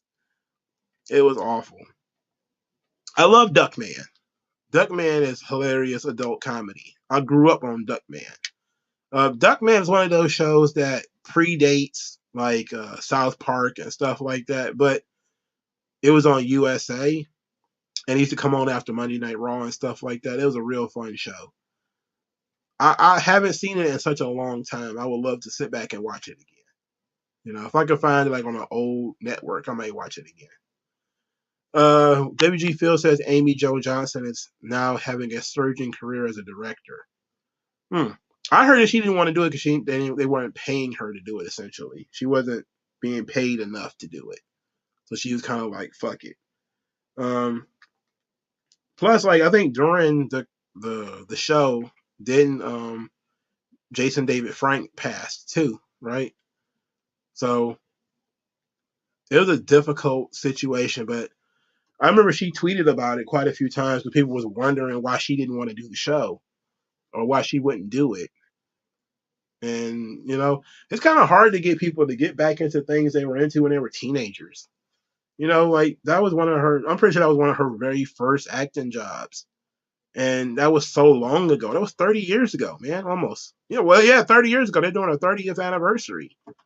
It's like you're asking this woman who's probably almost 50 now. Oh yeah, or she is 50. Yeah, go back and do what you were doing when you were a teenager, and she's moved on. You know, but I do like that in the comics they do try to make the characters look like the old actresses. Like I have yet to see a Yellow Ranger that wasn't an Asian girl. No matter what universe. Maybe I don't pay close attention, but like Trini is literally the Yellow Ranger in every version of the comic I've seen.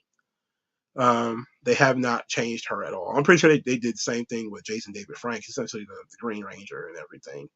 Like they kept the original actors as sort of the template for the characters in the comics or whatever. So they didn't switch it up at all.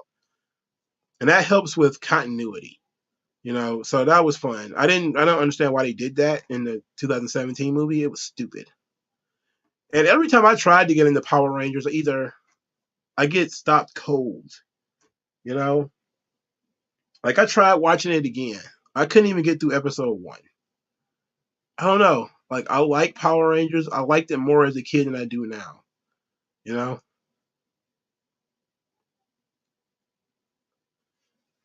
She writing a Power Rangers comic, cool. Like it seems like one of those fandoms that is very rabid and very clingy, which wrestling fandoms can be that way. And since they spent a great deal of time with the helmets off, people have learned how to connect them with that character. So it really helps.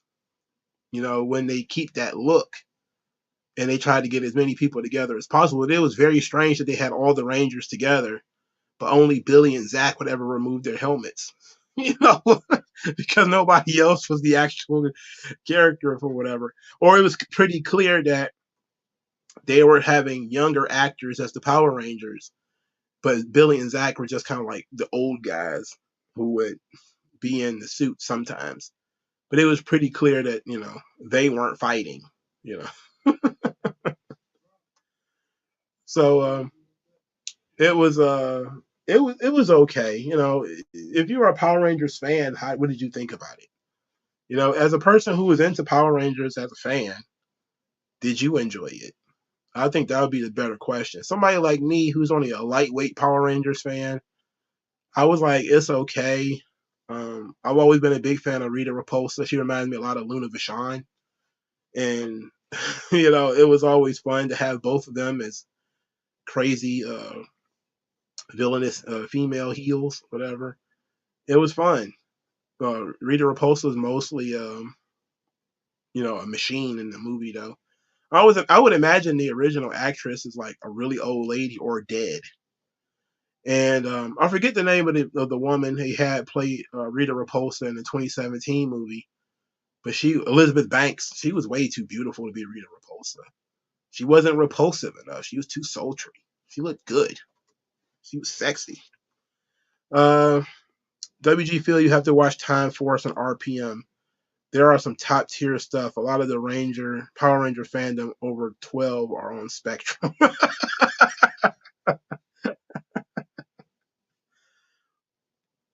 Power Rangers Time Force and RPM.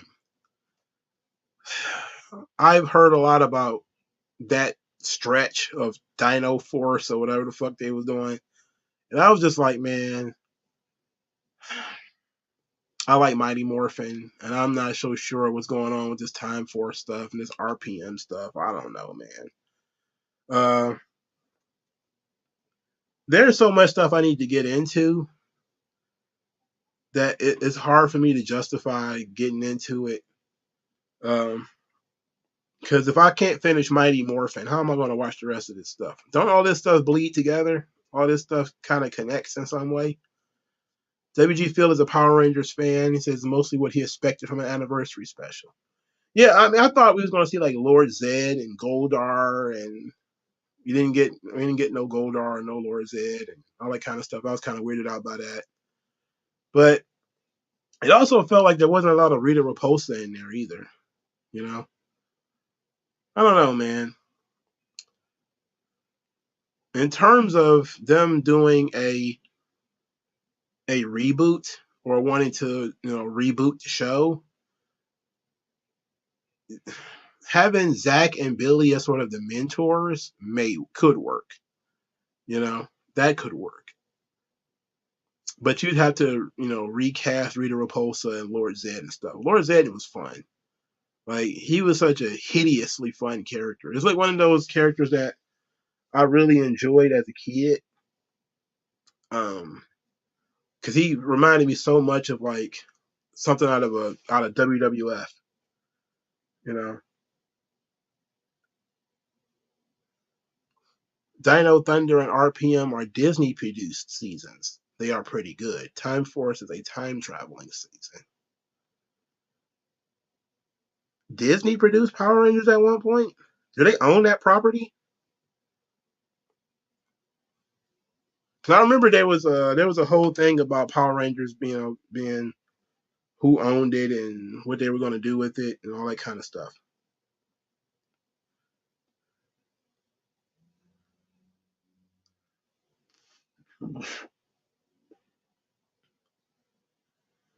Ugh. Let's see. It doesn't say who owns the. Oh, Hasbro owns it now. Okay, Hasbro, same people who own GI Joe. Interesting. Very very interesting. Okay, I don't got no problem with that.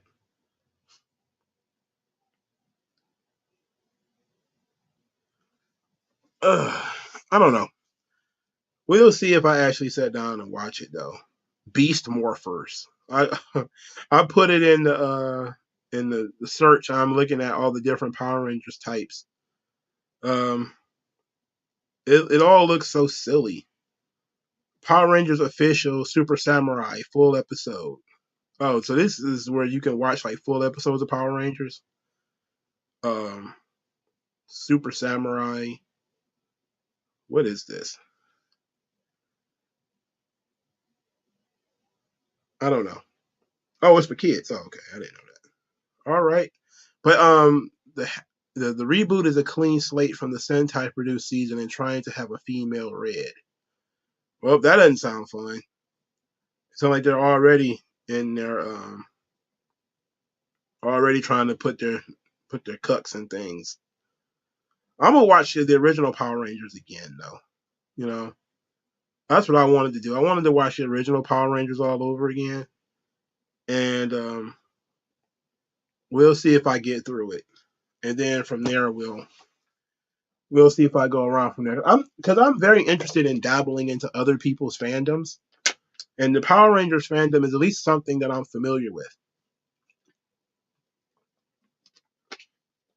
The problem is I'm so far removed from it that it's hard for me to. It's like One Piece, where there's so much I didn't watch that I feel like it's overwhelming to get into it. He said, "Yeah, they got tired of after saying they can't monetize past seasons. RPM is an easy watch though, 32 episodes. Don't watch anything from 2011 to the present." As if I would know the difference. I don't know when the fuck RPM was. So I'll give it a shot. I'll try to watch Mighty Morphin, see how far I get. If I give up, I'll just jump to RPM and I'll watch that on the suggestion of WG Phil. Y'all guys can always suggest me to jump into your fandom if you're interested in something. Just say, hey, watch this or watch that. Because I know a lot of people have been trying to get me to watch JoJo and One Piece, and I keep rejecting JoJo and One Piece because there's just so much of it. And Power Rangers is essentially the same thing. Like there's just so much Power Ranger media. I can't get into it.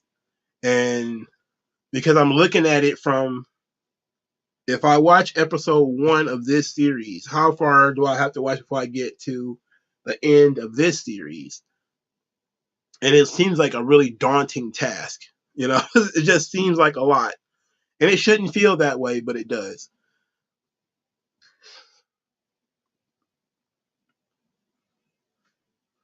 WG Phil says, I read appealing your Power Rangers on Discord to give my suggestions to watch. All right, cool. And see, I can deal with that. Let's rock with that for a little bit. I'm gonna watch Mighty Morphin probably starting tonight, and because I'm not going to bed immediately after I hang up from this. I'm probably going to finish this Batman Turtles 3 comic, and I just had Power Rangers running in the background while I do that. Especially since I think I've overloaded on wrestling, so I kind of pulled my wrestling back, and I'm gonna start digging into other things. Leith Elsie got into Michael Moorcock's Elric novels based on my recommendation. Do you enjoy them? If you enjoy them, then also read Eternal Champion, the first one. I haven't read any other ones, but read the Eternal Champion, the first one. It's very good. But the Elric novels are very good. I remember the first time I read The Dreaming City. I was like, yes. Then I read The White Wolf, and I was like, oh yeah, this is great. I was running around. But the problem is I couldn't, outside of ordering these things online, I like finding books in the wild. Like, I don't like ordering books on Amazon. It's feel like part of reading to me is the hunt for a good book. Stumbling across something. Like I stumbled across like Donald Goins novels. You find them in the wild. You be like, oh shit! Like I haven't seen like one of these in a while. You pick it up. You know, Amazon, you could just type in whatever and it's right there, and you pay a surcharge in order to get it brought home to you or whatever. I like finding books in the wild. Like I really do. It's far more fun. Like the thing is, if I'm going to buy a book, I want to flip through it first. I want to look at it first. You know, I don't like the idea of. That's why I rarely pre-order comics. Rarely, like usually if I'm pre-ordering something, that means I've if I got a pull list, I got almost nothing but manga and Spawn on my pull list. And the reason why that is, I was actually in the manga shop, which is Vault to Midnight, it's the one I go to in Detroit. They sell manga. Is when I first started reading Spy Family, I picked up issue 1, read it, put it on my pull list. So at that point, it was already at like books 5 or something. So I had to hunt down the other 4 books, and I didn't want to have them on Amazon. So after I found them, I just got 6, 7, 8 in the pull list. Same thing with Chainsaw Man. I picked it up in the bookstore, was flipping through it first. Like, it's just something about that kind of discovery for me that makes it more interesting. More so than, oh yeah, I heard about this book, let me order it online. I don't know. That's just me. Hopefully you enjoy it. Hopefully you enjoy the Elric series. I got put up on it by Razorfist because he was rambling about it. And I had seen a Michael Moorcock novel in a bookstore. And I just kind of looked at it and was like, and I put it back. And then like maybe a couple of days later, Razorfist video just popped up, like, how he talks super fast and you should read Michael Moorcock. And I was like, oh, it wasn't that expensive. So I went and picked it up. And it was a collection. Oh shit.